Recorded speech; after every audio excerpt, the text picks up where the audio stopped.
Mathai thaina mamangayda Persia laibakta anauba sahi haurakpagi yamna sauna harau kumhai pangthuklammi. Mipum kudingmak yamna harau tayamna nungaiba phongduklammi. Matam thengjilaklabada mipum kudingmak hanakraba matungda Bharatdagi lakpa nupa naha amakhakna ugi sagol amaga loinena laibak adugi Sultan adugi manakta sanglaklammi. Aduga makok nona khurumlaga hairammi. He Thaujal hairaba angamba aigi sagol asi athuba matamda aikhoina satningba mafamda satpa ngambagi sakti seli. Madu adomdi khangningdabra.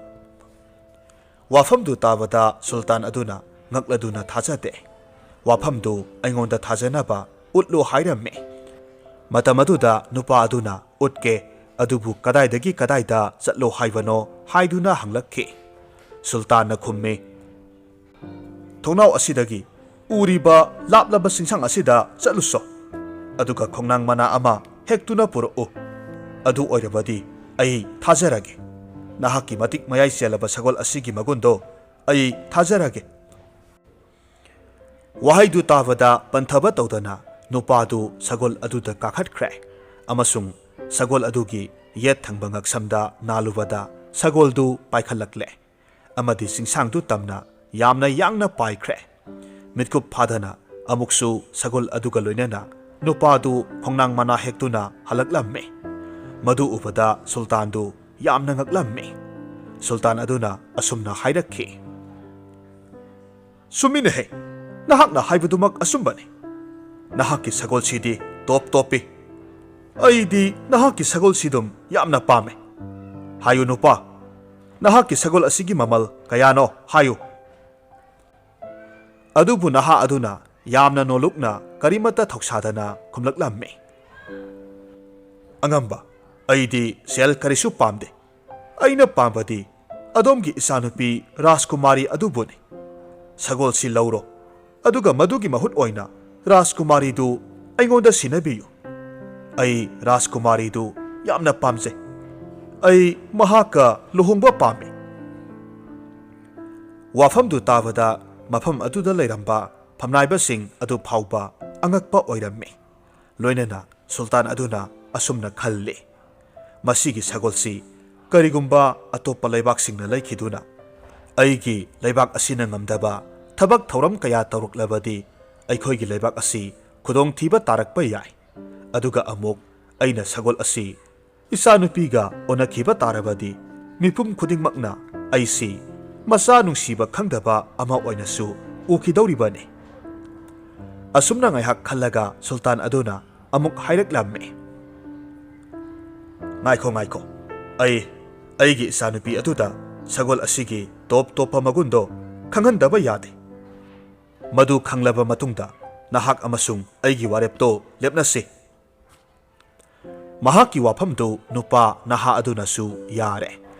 Matang asida Sultan na khalibadi mahaki masa nupa na oina sagol asi sangeng taurabadi matamaduda naha asina soidana wakhal onkibasu yai. Aduga aigi isanupi laubagi mahutta selga oina onarasi hairakpasu yai haina Sultana wakhal sauthuklammi. Amaromda naha adunasu mahakna haijaba wafam adu Sultan asina yarabani khaladuna haraurammi.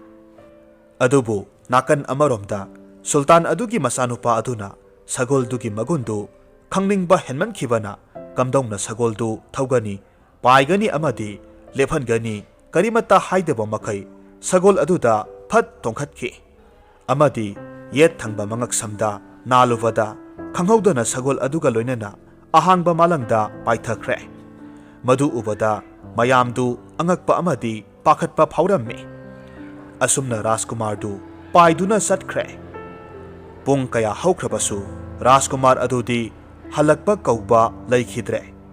Matamaduda mipayraklaba Sultan aduna asumna amuk hairammi. He nupa aigi isanupida phauba uttuna yenghanba nangdringaida isanupa asina sangeng ama yengi haiduna sagol paihibasi halaktaba pungja yamsilakle. Madu nahakna matau karamna paigani haibadu taktabagini. Yengo haujik sagol aduga loinana पाक्लबा समुद्रगी इरोलनुंगदा तासिलमलबदी कमदौनी सुल्तान अदुगी वहंग अदुदा नहा अदुना अमुक हाइरम्मे अंगम्बा पाखटपिगनु अइगी सगोल अदुदी मतिक मयाई चेलबा सगोल अमखकने कैदौनुंगदा सगोल अदुबु थौरिबा अदुना खुदोंथिबा नंगदबा मफमदा खक लेपलोय अदुबु साउनिंगलबा सुल्तान अदुना हाइरक्लम्मे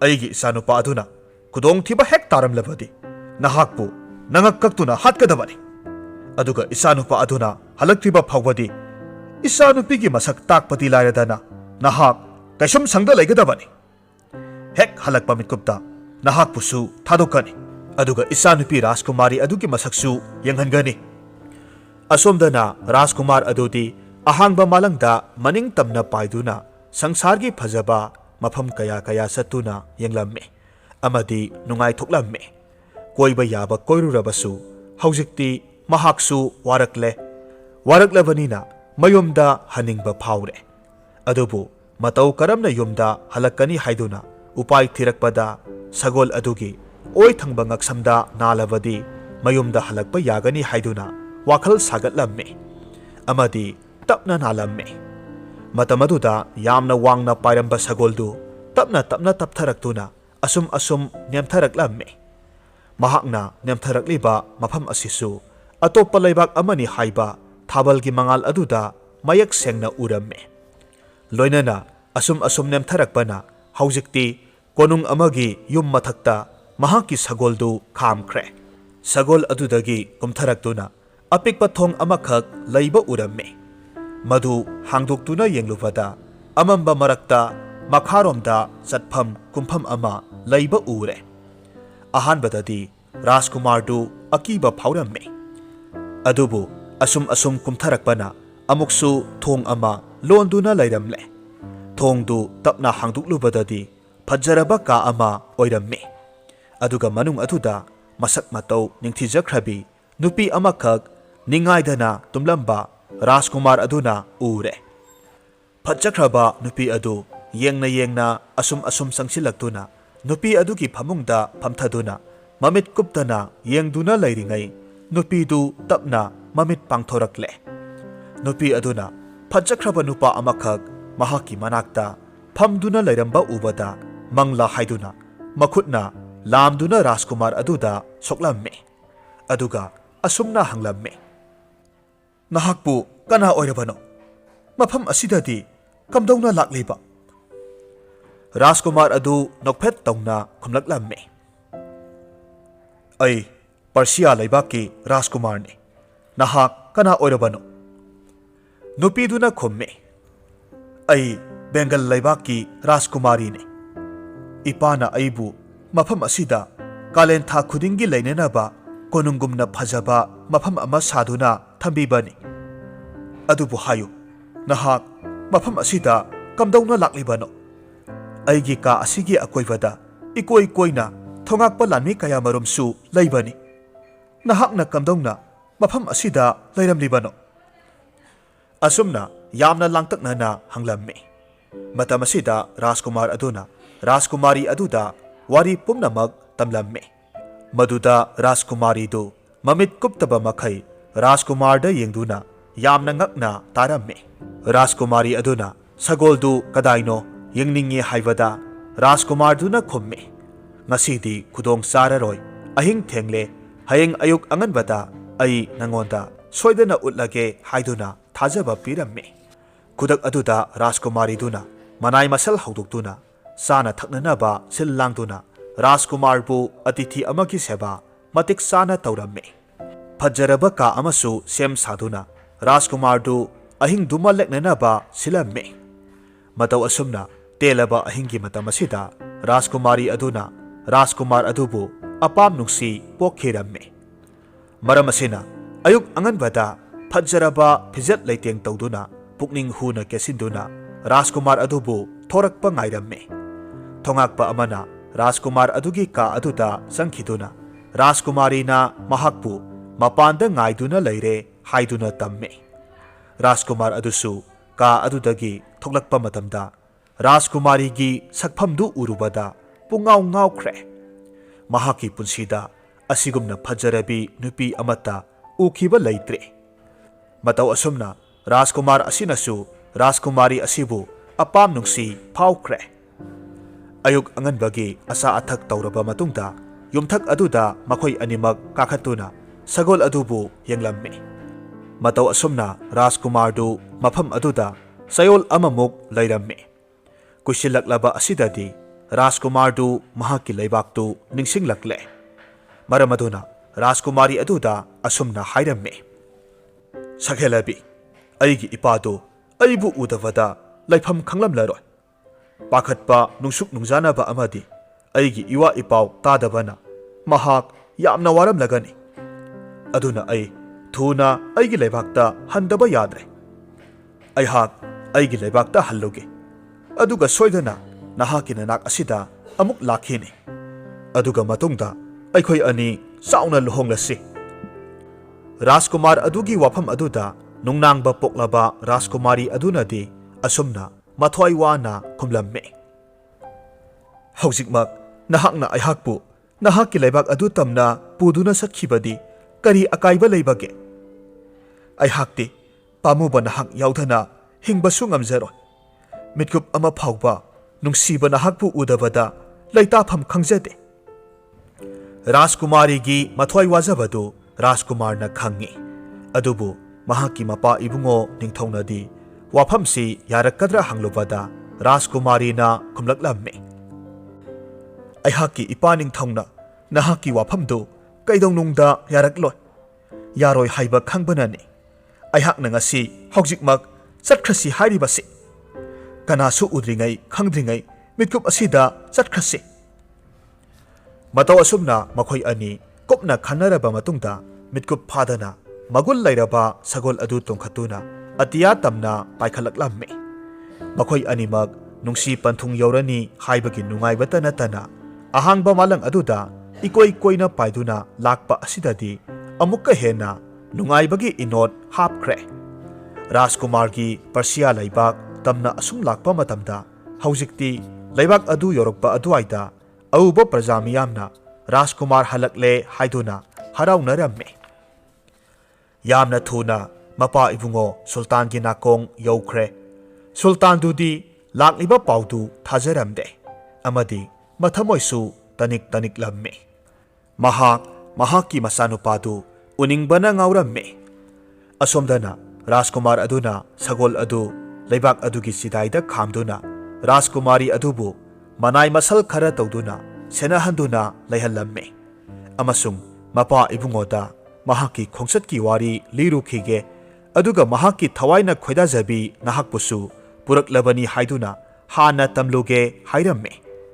Matau asumna sadan basatpada pothanaba saba sang phajaraba potha sang amada Rajkumari adu manai masal mayamga loinana nungaina thambiramme. Aduga Rajkumar aduna konungda lakle. Rajkumar bu uzavada Sultan dudi mapi irasenba makhai harauramme. Kapladuna mathanungda matam khara urudraba masanupa adubu konsillamme. Rajkumarna mahaki khongsat adugi wari liraduna mapada khanghalle. Mahakna Bengalgi Rajkumari ama puraktuna potha sangda lehauri tamlubada mapa ningthongna hairaklamme.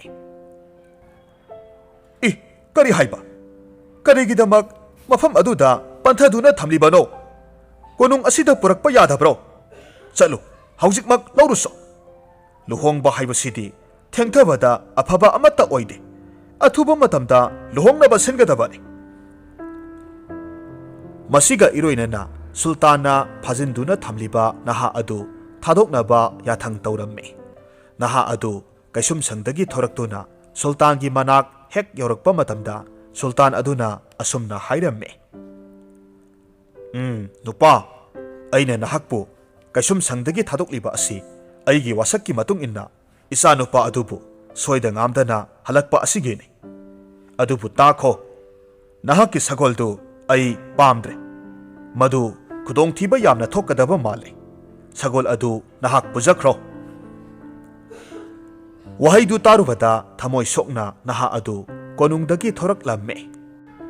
mahakna khaluba pumnamak onakhre madugi sumathakta mahakpusu awafamda tahanba aduga mahakna haijaruba adubusu ikaiba pirakpa haina khaladuna sultan aduda laman khumninglamme maduna maram oiraga lambi chatna wakhal tauwe mahakna atopa miyoisingda hangduna laibak asigi Rajkumarna purakhi hairiba Rajkumari amana lairiba mafam adugi matangda khangdoklamme aduga pothasang adu tamna laklamme pothasangdu hek yobagadi mahakna asumna hairamme thongakpasing aihaksi iningthong maharajna Rajkumari bu yengsiluna ba tharakpani aduna haujik aina Rajkumari asibu hena safagadaba mafam amada pudaba yadre matau asumna amuk naha aduna sagol tongkhatuna Rajkumari adubusu tonghanduna mafam adudagi thuna yangna paikhre pung ama anirom pairaba matungda Kashmirgi lanbal lansilaklabada tapna nemthana paitharaklamme aduga asukpa umang amada sagoldu khamlamme matang asidadi Rajkumari na tawriba thabak asi signarakpadagi mahakpu kanbinaba koirau lauramme laibak phabadagi mafam adumaktadasu Kashmirgi sultandu sadanba lakpada Rajkumari duna lauribadu taraduna mahaki khongmi lanmi kayaga sansilaklamme aduga Rajkumari bu kalamme Rajkumari aduna thokriba thaudok pumnamak liduna tahanbadagi sultan aduna su yamna sauramme maram aduna naha adubu phajinduna thamnanaba manaising aduda phahallamme asumna sultan aduna Rajkumari adubu mahaki konung tamna puraklamme phajaba lairang ubada ngauroidaba khoimu leitabagum sultan asina Rajkumari asigi sing lemna phajaraba saktam urubada mahaki taloi oininglaklamme phathaba ngamdraba mahaki wakhal aduna humduna pukhibana haujikti nupi asi mahaki rani oina haplage haina chap yungna khankhre amadi mathangi numitta mahakbu laibak pungjau thinna lohonglagani haiduna pau sandoklamme Rajkumari asina mathangi numit hek yahaurakpaga silli langliba mayam adu ubada ngakpana kham thengkhre mahakna manainubi amada sangsinduna hanglubada mahakka ningthau aduga lohongnaba sem saribani haiduna khumlakpada awabagi mathakta awaba ama oikhre Rajkumar kainabagi awa maisak asigi mathakta sakhangdaba miyoi amaga namduna luhongadaure khaluvada leppa leitana mamitagi mapi sintaramme adubu thamoina khoidakhiba tamba pakhang mangonda thamoi sinadana atopa kanadasu thamoi pithokloi haiba wakhalna lamjingladuna Rajkumari asi wakhal tauba hauraklamme mahak mafam asida phaduna thambaga chap manaribani maramaduna yamna haina singna wakhal loksing tawduna mafam asidagi nanthokdaba yade khaladuna khudak aduda yamna hauna kappa lauba hauraklamme kappa lauba henmalaktuna Rajkumari leimaida gyan mangduna takhre mahakna gyan lakpa matamdadi kari tawbagi mahak asi angaubi saroi dawribano mahakna karigumba angaubi ama sarabadi sultan aduna angaubi amabu luhongba haibasi oithoktabani maramaduna aihak angaubi sarage haiduna Rajkumari asi pangnokta nokpa pangkapta kappa tawduna leikhre sultan adunasu Rajkumari asibu pamjaruba kaubanina mahakpu phananaba maiba kaya muni kaya akhang ahi kaya kauduna yenghalle adubu phaba kauba leikhidre karamnadi pharuni tumdaba mi haudokpa lui hainaba gumbani ngausu ngaudaba ngausinaba mi asida layenglabadi kamdongna phadoribano asumna haujikti nongmadagi nini dagi humni mathang haukibana Rajkumari ki phibam asum sokjillakle ahanbadadi law khongduna tawrambadagi araiba afangba pochai saikhaiduna thugaiba hena natai sadaba ama oiraklamme hariba matam asidasu Persiagi Rajkumar adusu mahaki mangkhrabi Rajkumari adubu thiba asum lakpa matamda Kashmir yoksillakle Mafam aduda thengnaba miyoi kharana Rajkumari adugi wari tamlaklammi. Rajkumar du upai ama thiba haurakle. Kudakta mahak aphauba maiba ama saduna Sultan adugi manakta laklammi. Aduga hairammi. Aihakna nahaki rani asibu layeng bangamni. Adubu aigi layeng pathapti atopaga khara khenaba lay. Maram asina rani adubu ai ithantaga unahanduna aina layeng ba haugadabani. Madu nahak ngamgadra haina hanglammi. Wahang aduda khumpham khangdraba Sultan mahaki rani oigadoribi adubu gyan laklabadi haiduna ayaba pirammi. Panthaba tawdana Rajkumar adu Rajkumari na layriba ka aduda changlaklammi. Aduga thong chetna londuna Rajkumari aduda mahak sak lotuna lakpani. Nahakpu thiraklibani haiduna mahaki masak maming taklammi. Rajkumari adudi haraubagi pankhai laikhidre. Urudraba asa thajabagi wangmada lairuraba mahaki manglandu mangphaungnare khalubada mabukning nungsiraklammi. Adubu matang asidi nauthaduna leibagi matam natte sagol adu kadaida leibano haina hanglammi. Rajkumari aduna sagol adudi yamna seksinna pukai langai thamphamda thamlamgani. Sagol adu matau karamna sizinabano haibadusu Sultan asina khanglamloi hairaklammi. Maduda Rajkumar aduna Rajkumari da hairammi. Nahak waganu aihakna phanenaba sillage. Mafam asidagi aikhoi animak nanthokhtuna senkhinaba upai adu ai silaklage. Hayeng phawbadangdi nahak mafam asida lengdana leirammu. Ai hayeng nahak pulauba laklage aduga aikhoi ani mafam si thadoktuna chenkhrasi. Nahak nungnangba pokanu hairaduna Rajkumar adu thokre. Rajkumar adu Sultan adugi manakta satuna asumna amuk hairammi. Angamba aina yengjabada adomgi rani asina wakhal choiriba asi mahaka loinaduna leiba posak amabu mahaki mafamdagi lapna thamkhibana soidana oigani. Posak adusu sagol amani. Sagol adu mahaki manakta mahaka loinana konung asiki mapanda thambiramu. Praja miyam khudingmaksu aigi layeng pathapsi midyeng tabigi hairabasu kaide. Adubu aihakna hairamgadaba asidi rani aduga sagol adugatang lengdana thambiramu. Aihak maduda sangba polam chairam khudingmak aigi yumdagi laurukige. Asi hairamduna Rajkumar adu chatkhre. Anirak hanna khantharuba tawdana Sultan adunasu wakhal soiriba adubu pharabadi haiduna Rajkumar aduna hairamliba khudingmak sem sare. Nong hek ngalakpa matamda Sultan aduna mahaki rani oigadoribi adubu ningthina phijat leiteng phaja phajaraba thonbiraduna sagol aduga loinana miyam mamangda puthoklammi. Matam ikan kanadana Rajkumar adusu mahaki sagol gari aduga loinana polam khara puduna laklammi. Tilleba miyam adu kumhai amagum yengnarammi. Wa maset amata ngangnade tumin tauriba kayasing adu yengnaduna lay. Ahanbada Rajkumar aduna Rajkumari adubu sagol aduda kakhatnaba hairammi. Sagol mathak aduda kakhatlu haiba yasinadaba sarammi. Kona thangdadi Rajkumar aduna them nauduna sagol mathak aduda kakhat halle. Matam aduda Sultan adudi pakhatpa phaurammi. Adubu pakhatlibadu Rajkumar aduna ningthina themjillammi. Masigi matungda Rajkumarna mahaki sagol gari da yaurakpa sauraba khuzai manba patra kaya puthoraklammi. Aduga Rajkumari aduna tongliba sagol adugi akoibada thamlammi. Ngaihak leiraga furit khau adudagi uphul gumna tauraba mafol ama makhutna paisinduna puthoraklammi. Aduga patra sing aduda haplammi. Aduga amuksu maital khara puthoraktuna hapchinkhre. Akonwada maikhet kheladuna mai sukhatkre. Matam aduda khulai thuna makhut aduna mantra khara sonbagi maongda taurammi.